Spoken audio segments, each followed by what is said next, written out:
In the quiet years before his death, Burt Reynolds would sit alone in his Florida home and replay the past in interviews, his once effortless grin now edged with regret. He had been the biggest box office star in America. He had outrun studios, critics, even common sense. And yet, in the stillness of age, what lingered most was not the roar of engines but the silence that followed. In 1977, Smokey and the Bandit exploded into theaters and became the second highest-grossing film of the year, behind only Star Wars. Directed by his longtime friend and stuntman Hal Needham, the film was built on little more than a loose outline scribbled on yellow legal pads. Reynolds himself called it the worst script he had ever read. He did it anyway. Loyalty mattered. So did instinct. What emerged was lightning in a bottle. Improvised dialogue, real laughter. A black and gold Pontiac Trans Am that turned into a national obsession. Jackie Gleason unleashed as Sheriff Buford T. Justice, inventing lines that still echo decades later. It felt reckless. It felt alive.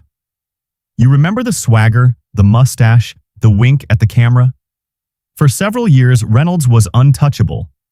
From Deliverance to The Longest Yard to Smokey, he became the face of 1970s masculinity. Charming, defiant, effortlessly cool. He was paid $1 million for Bandit, more than the rest of the cast combined. Audiences adored him. Studios chased him. America saw freedom every time he floored the gas pedal. But freedom has a cost.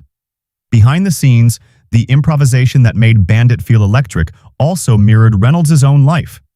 Fast decisions, emotional risks, little thought for the landing.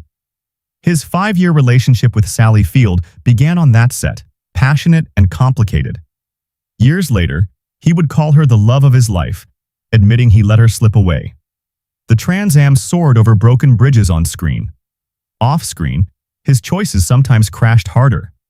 By the 1980s, the box office cooled.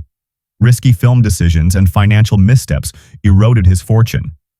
A costly divorce from Lonnie Anderson and business troubles forced him into bankruptcy in 1996. The industry that once built films around him moved on. Younger stars arrived. The mustache that once symbolized rebellion became nostalgia. He reinvented himself briefly with Boogie Nights in 1997, earning an Academy Award nomination, but even that revival was complicated. He disliked the film at first.